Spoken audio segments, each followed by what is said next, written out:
Yan, matibay naman na ba? Nung huling ginawagan ko yan, kumakalog-kalog eh. Subukan mo.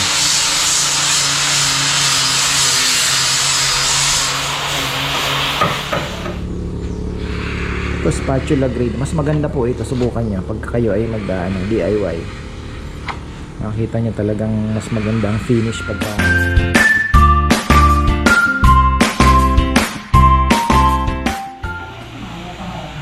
Hoy, magandang buhay. Maulan pa rin. Suspended na naman ang klase. Kahapon pa ng alas umaga pa. Sinuspindi na po ang klase ngayon. Alam nila na talagang matindi pa ang ulan. Pero may choy-choy na nakasunod. Oh. Ano bang ginagawa? Dalawa lang ang pumasok.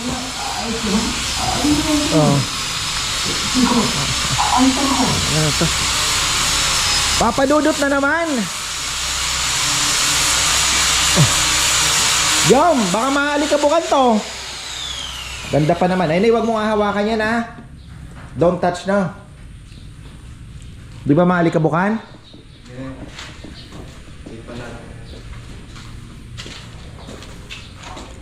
Yung kaya unahin mo. Kasi para naman ano na yan. Lamesa niya yan eh. Ito mabilis na lang naman. Bukas pag tulong-tulungan to.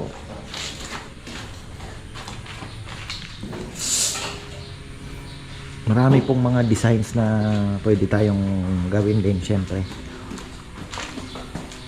Sayang sale ngayon. Kaya lang ano daw sabi ni Papa yung mga tools na kailangan natin?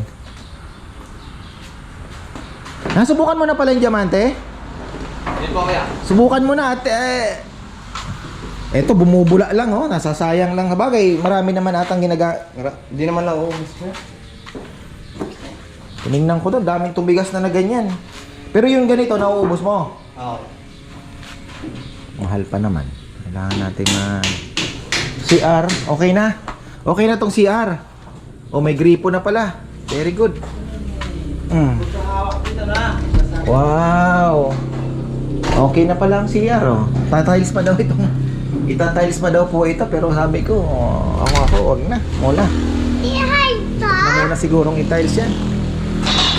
Cost cutting. Unahin na natin itong ating tingnan nyo, ipakita ko po itong ating lagi ko naman pinakikita pala.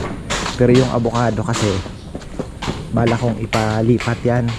Papahukay natin, paikot, tapos ililipat. Magpapahukay na ako doon sa may bandang gitna ng aking plot. Meron available doon lugar, space. O kaya kahit dito sa may unahan siguro pwede din naman, maluwag pa yan eh. Kasi maliit lang naman po yung mga grafted na yan. Original grafted pa naman. Kaya ano eh, sayang eh. Ito po ang malakas na chance na talagang has. Ayan yung dahon niya oh. Grafted siya. Ayan oh. Ayan po. Tingnan nyo oh, grafted yan dito. Ayan, pinagtugtungan talaga. Tunay na grafted.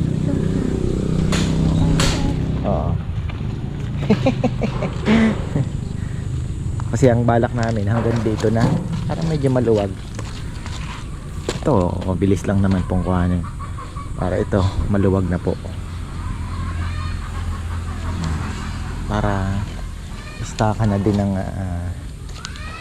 yung mga finish na, 'di ba? Tapos na. Pwede nating ilagay dito muna dahil wala pa naman po tayong lagayan talaga ng mga finished product. Yung mga maliit lang na parang showroom. Pero hindi kagaya ng showroom na sinasabing parang ano, 'di ba? Hindi. Ano lang po, maliit lang po na space na paglalagyan ng mga finished product na mga available para malinaw. Kasi baka hindi naman po showroom na talagang hindi iba. Yung basta lagayan lang ng mga available ano. Kailangan natin ang ganun din. Pero malaki naman po ang space. Doon sa taas, hanap tayo. Kasi naando naman yung mga bisita. So, pwede nilang puntahan, tingnan.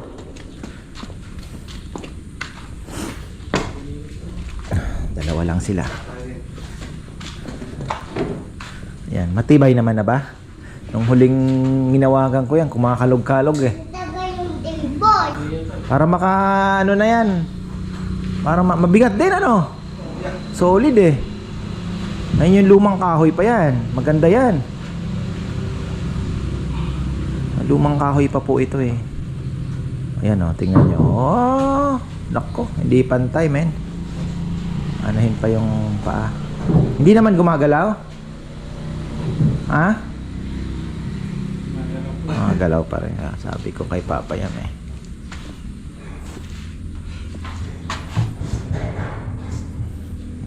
Pumlat yan. Dapat meron na siya dito. Oh, hindi kahit ganun, no? Oo. Ayan nyo, silang magtatayang mag-usap. Ako, di kasi iniisip niya nga maliit. Pag ginagyan mo pa dito, nakaano na din. Pero pwede na yan. Sa plastic, oh.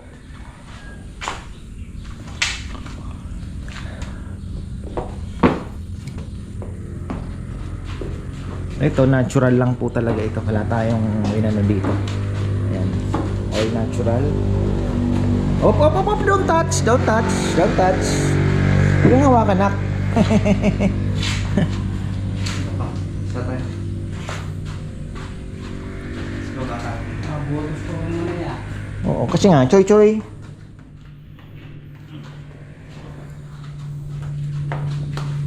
Bayad na.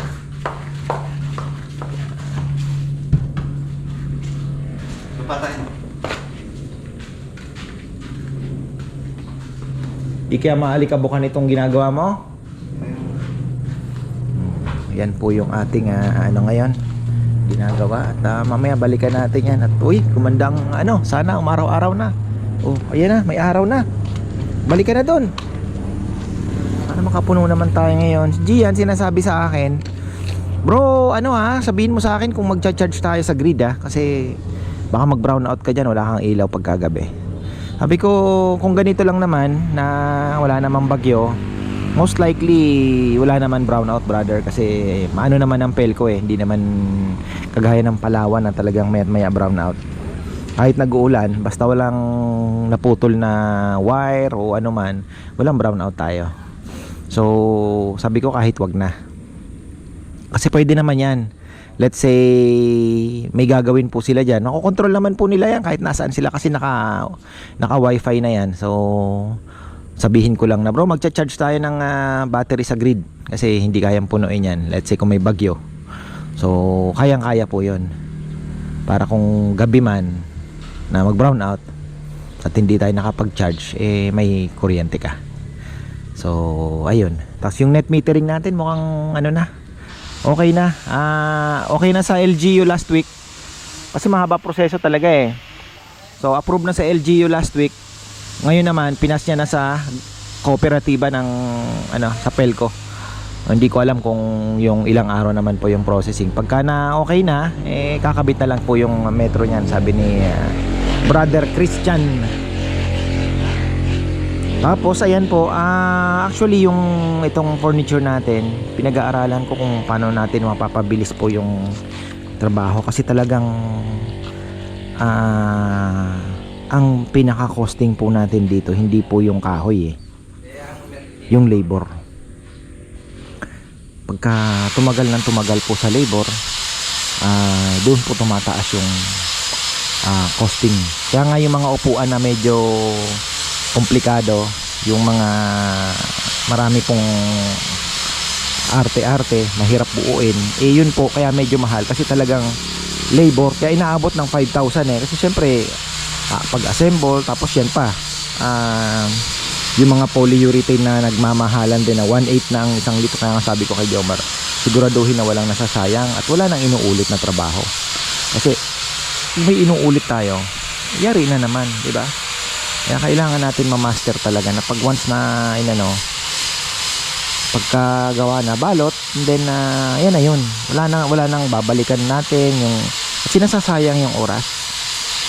So yun po ang kailangan namin pang pag-aralan din. Tapos yan pa yung sabi ko, yung hiram-hiram ng gamit, kailangan pag dalawa na yung nasa production, Ngayon, gumagawa ng bangko yung isa, gumagawa ng nag-assemble ng lamesa yung isa, hihintayin yung gamit dahil ginagamit ng isa, yung naka-standby. So yun ang inaano ko kay Papa Yam, kung ano yung mga kailangang doblehin na gamit para hindi na naghihiraman, ay kailangan natin mabili kasi diyan tumatagal yung trabaho. Yan tumatagal yung trabaho. Kaya nga si Bebe, nilagyan na rin ng CR dito. Naandyan na rin yung kanilang mga pang kape-kape. Naandyan na lahat. Kasi iniiwasan ni Bebe yung alis ng alis. Si CR, wala. Nasa roof deck. Oh, tapos may kukunin na gamit. Kaya ito, sabi ko nga, ito dito, talagang ito na yung best para sa finishing na hinahanap natin. Compare po dito, unang-una yung garahe natin talagang hindi yan pwede, talagang sinacrifice lang natin dahil wala. Pero ito na po ang isusunod natin kasi talagang ito na yun kailangan luwagan yung pinto. Ito na yun, pupunta doon, titirahin na doon. At least hindi naman siguro aabot yung alikabok, may harang. Ang gagawin natin dyan, pwede tayo maglagay ng harang o sasandal natin yung mga kahoy para hindi na po abutin ng alikabok. So ayun ang mga kailangan pong pag-aralan pa. Tapos syempre kung malay natin, di ba, ma-improve pa po natin yung ating skills. Gusto kong pag-aralan yung resin, kaya lang ang mga workshop puro Sabado Linggo, ang hirap pong maghanap ng slot. So yun din po ang isa sa mga iaano natin, kailangan din mapag-aralan pa. Tapos syempre yung mga bagong design, tapos yung mga gamit, kailangan din pong yung miter saw, sabi ni Papa Yam, kailangan din. Kaya lang nasa magkano din, nasa mga almost 20,000 din pala yung sliding miter saw. Yung maganda yung branded. Kasi ayoko nang bumili ng China na yung Inco, mukhang mag-i-Inco kami kasi yung Inco brand na naman po kahit sabihin mo na gawang China, pero isa po siya sa mga recommended na matitibay na brand na affordable. O kaya makita, yun medyo mahal na, doble ang presyo. Kaya ayun, best choice talaga Inco. Si Leo pala, sabi niya, bro, huwag ka mag-alala kasi kami, ang tagal na kaming naka-Inco. Nagpalit na daw po sila, puro Inco ang gamit nila ngayon sa UPBC. Yung mga tools nila, mga power tools nila, okay naman daw ang performance. So ayun, sana maunti-unti natin. Tapos bandso, nasa 30 plus thousand, 40, mga ganun din. Para kako pagdating ng panahon, malay mo maka-assemble na rin po tayo ng mga upuan, mga bangko na na, 'di ba? Kailangan ko sanang makaano din ng experience carpentero din para matuto din po sila. Sa bagay si Papa Yam na andyan. Alang siyempre na yan retired na rin naman. Guide na lang siya, nagga-guide. Ayan, pero malaking tulong siyempre, diba? Ayan tingnan nyo, dalawa lang ang pumasok. Sabi ko nga, pasensya na po sa mga nag-re-request kasi baka unahin po muna namin itong kabila para naman mas mabilis na po yung flow ng production. At least tapos Sabado Linggo wala pa, kaya magdi-day off pa. Ayun, halos 4 days lang. Pero okay lang, kahit ganyan lang tayo paunti-unti. At least sabi ko nga, itong para sa kanila, kung may kumita man ng konti, okay na yon, 'di ba? Kesa naman nawalan po ng trabaho. Tapos siyempre may pamilya din ang mga yan, para at least hindi lang po puro lechon business ang ating inaasahan. O ayan, sana bukas maganda-ganda na ang panahon. Ayan, tingnan natin mamaya yung ating battery kung ilan percent na. Kanina ka 24 na Mayroon naman pong harvest. Mga ganito kainit, siguro mga nasa 5 kilowatt ang harvest yan. 6 mga ganyan. Ay, ayan, kakatapos na naman ang malakas na ulan. Kita nyo naman, ayan, basang-basa na naman. Tuloy tayo. Sabi ko, hayaan mo na muna itong lamesa ni Ann ay re-reinforce pa ito. Wawa naman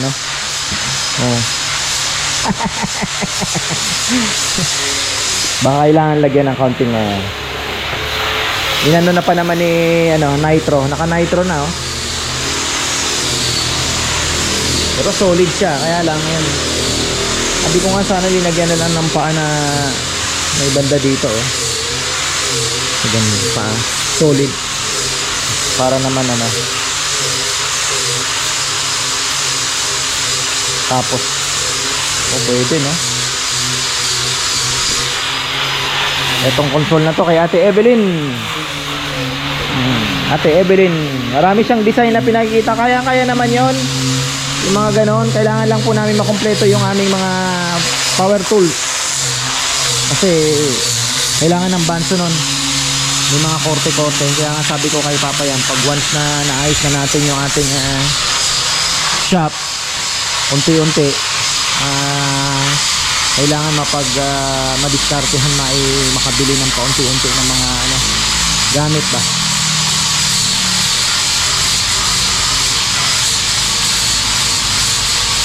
Dito na tayo.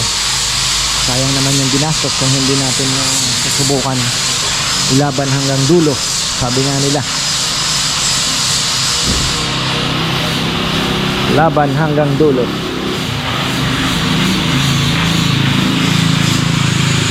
Meron ako nakita na lamesa. Maganda rin pala ang ng mangga. Yung nakita ko, ang ganda rin ang niya, mga kanyang character. Rustic ang dating. Ang ganda rin pa ng ginagawang lamesa ang mangga. Pagka matanda na po yung puno. Sabi ko nga subukan natin pag may inalok. Pwede natin subukan.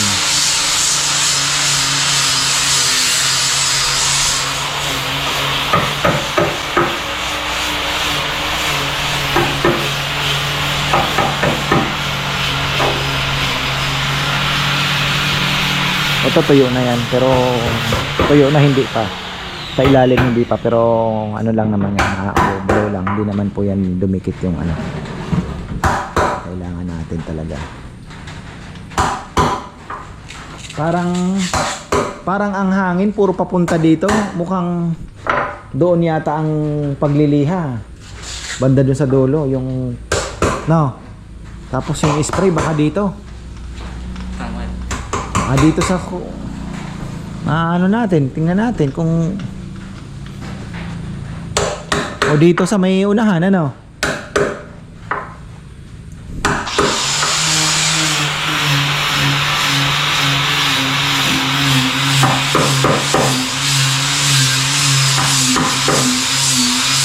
kailangan pa rin pala ng flat disc.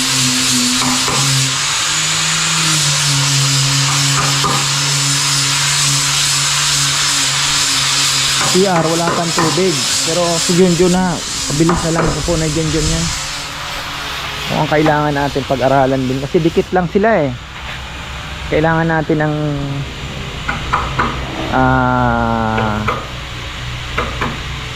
sa bagay, pwede naman pong maglagay na lang ng sa gitna. Let's say, kung dito sa area na to, dito ang maglatag ng roll up pababa mo, gagawa na lang kami ng roll up dito, tapos roll up din doon, dito na finish para hindi naman gagawa na lang ng paraan.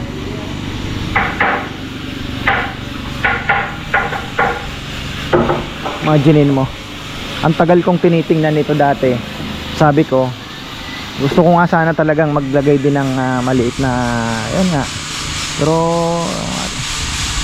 turn out na dito rin pala babagsak talaga. Kasi inaano ko nga yung mainit nga, sabi ko parang hindi maganda, pero wala, ito na po yung pinaka best. Tsatsagain natin to. Yan na, tsatsagain natin.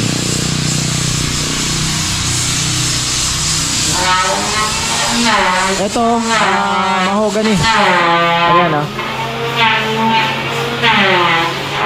tuyo naman yan, pero basa. Nabasa lang, pero tuyo na siya.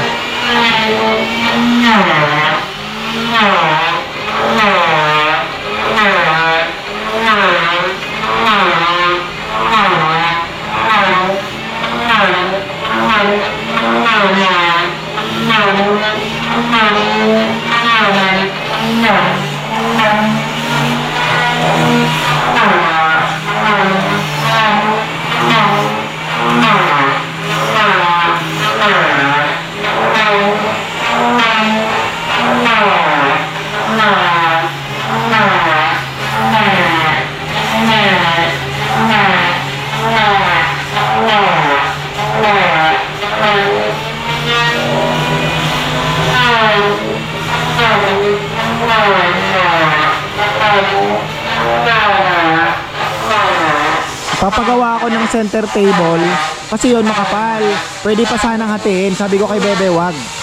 Papagawa ako yung ganyan nakakapal talaga. Solid.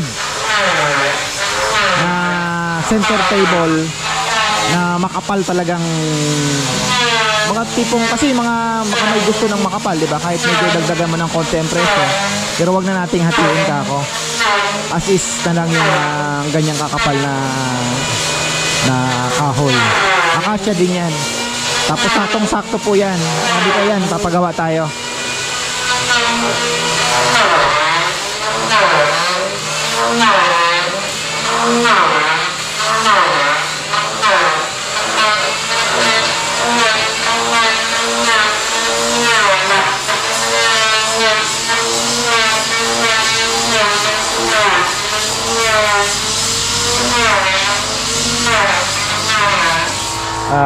Unahin niya na daw yung ilalim. Sanding sealer. Gagamitan natin to ng Diamante Polyurethane. Gawa ng Davis. Parang plastic. Ito yung sinasabi ko na gagawin kong itong kapal na to. Gagawin ko pong center table. Tingnan nyo naman ang kapal. Size ba to? Halo size, no? 2, 3, 4, 5, almost 6. 5 to 6 inches. 1, 2, 3, 4, 5. Oo nga, halos 6. Sabi mo ng 5. Bigat yan. Pero gagawin natin center table yan. Oh. Yan yung anong yan. Ganda niyan. Solid. Pagawa ko kay ano. Mababa lang na center table natin para mag-iba naman. Unique naman ang dating. Tapos ganyan din kakapal yung paa. Ilagay natin. Para unique na unique. Ano yung bench, oh. Yan, gawa ni Nel. Ano kaya? Tuloy na natin yung construction nito, no? Para pag natapos, tuloy-tuloy na ang manufacturing natin. No? Habang nagpapatuyo ng mga kahoy, no? Tapos na natin yung, ano? Diyan naman si Marco, Junjun, Dex. Unti-unti lang muna ang production natin kahit papano may nagagawa. Unti-unti. Pero yung construction natin, tutuloy na natin. Para maayos na. Ako nga ito. Siya mabilis. Mabilis siya mag-ano.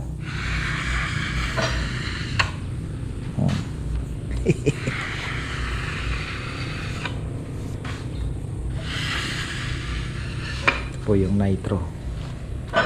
Maganda sa nitro. Matipid. Nakailan na tayo? Sasabihin mo sa akin kung ilang ano na ha. Nakadalaw pa lang ba?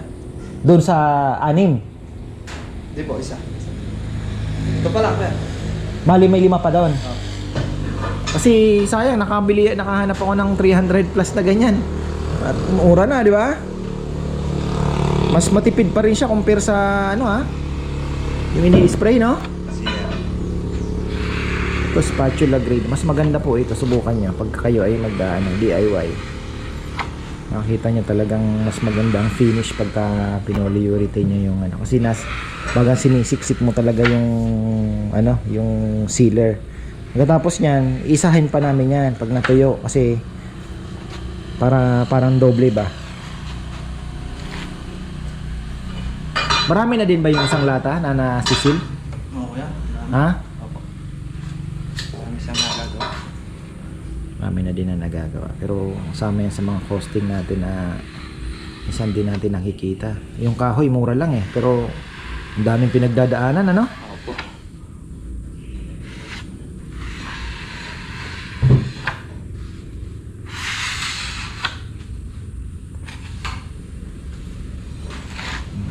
Paano natin na pagliliha kung paano pabibilisin yung ito nga bago namin inassemble ninihan na din yan para at least konti na lang po yung ano ang wala pala tayo yung sander na may corner no yung may tulis no yung panglihan na may mga yung patulis parang plancha Para makuha yung mga gilid, no? Sulok-sulok ba?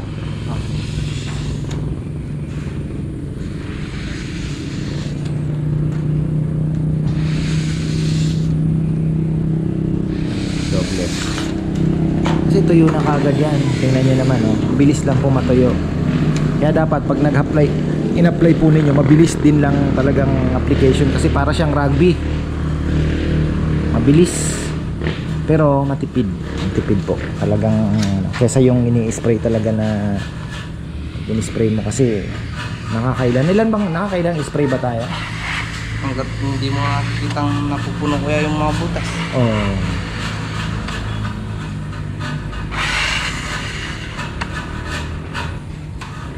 Si Eso nga, naalala ko na 4 na beses ata o ulit-ulit talaga, no? Yeah, tignan niya nung kung... Pero mitikuloso si Esong kasi talagang gusto niya parang gitara kanya. Pero medyo allergic siya sa ano kasi polyurethane eh. Pero magaling sana yan sa paghabol ng mga kulay, no? Magaling siya umabol ng mga kulay talaga, yung talent talaga yung skill. Oh.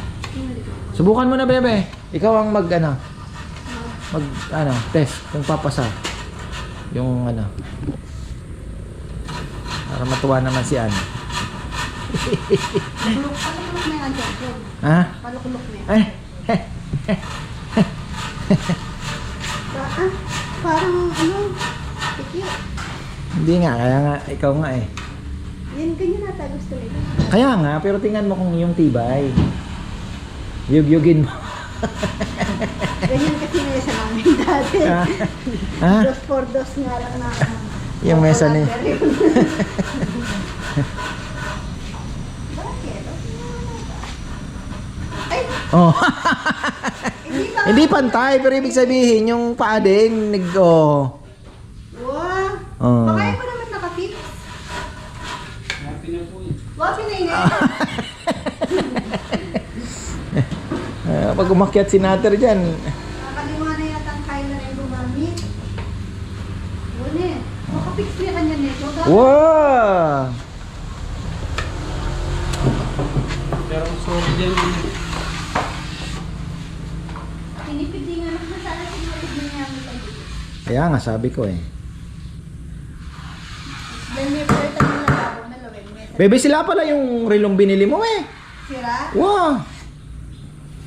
Sabi Hindi, nila eh. anong battery yung ginamit? Chok? Hindi, sira nga daw yung pakita mo. Ako Eh, hindi makakabit yung anong yan. Sabi ko kasi check tayo na doon. Wala na. Magkano din yan? Oo, tamo. Sayang na. Isang latang na din yan. Nitro. Uy, talaga.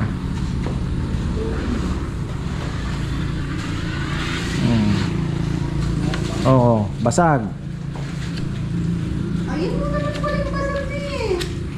Ready pa rin. Gumana yan pa rin yun. Hindi naman basag yun. Nilaway kaya hindi nga may basag yun. Oo, dito na nabasag. Oo. Wala pala yan. Susok na ganyan. Dagan na ito din. Oo.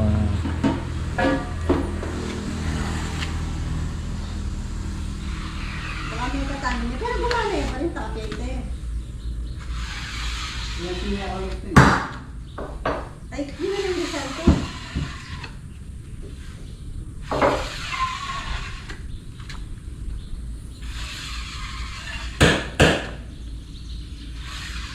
Ganda na. Parang... Pero alam naman ni Ate Evelyn na parang mataas siya. Okay lang. Siya nagbigay nito, no? Si special po itong sukat nito sa console kasi mataas siya. 3.5 feet.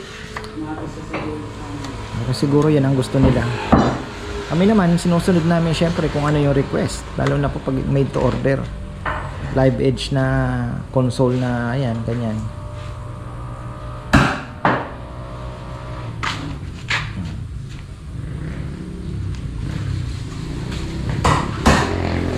Release, oh. Galing niya rin eh. Okay.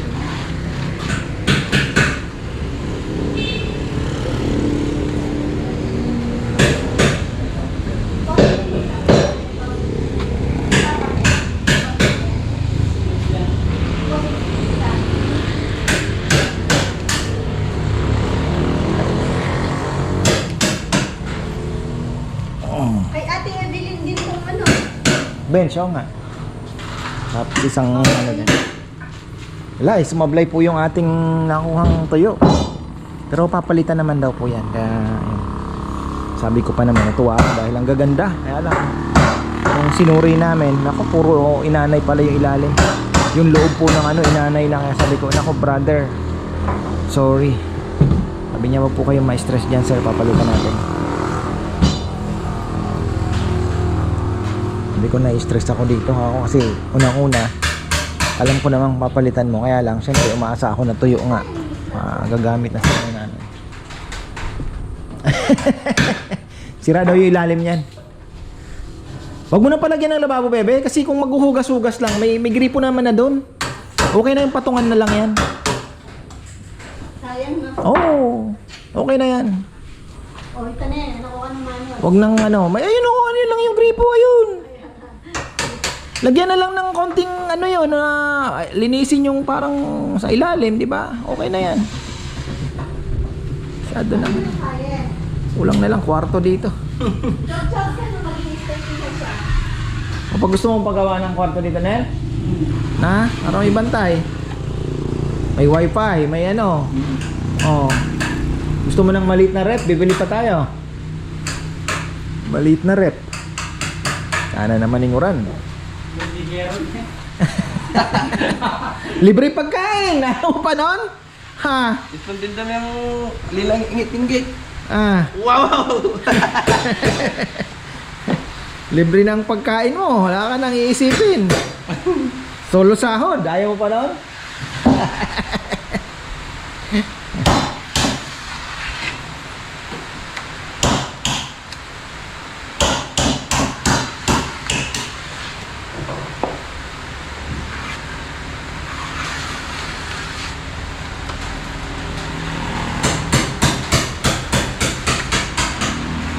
Buha ka lang ng ano dyan, ano, yung parang maliit na kwarto, may kulambo, ano. Pwede na, no? Kung sakali talagang, ano, eh. Tapos, pagka operation na, ligpit mo lang, oh. Eh.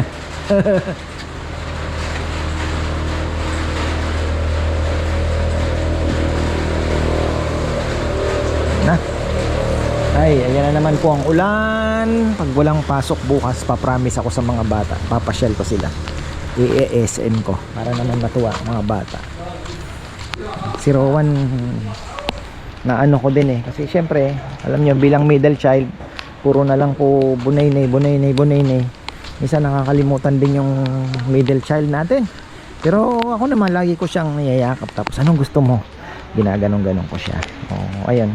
So ayan po, hanggang dito na lang. Tapos na tayo at alas 5. Siguro naka 70% din po yung ating solar batteries. At ayun, hoping bukas sana medyo maging okay na. So ayan, marami pong salamat at magandang buhay. Ulan na naman.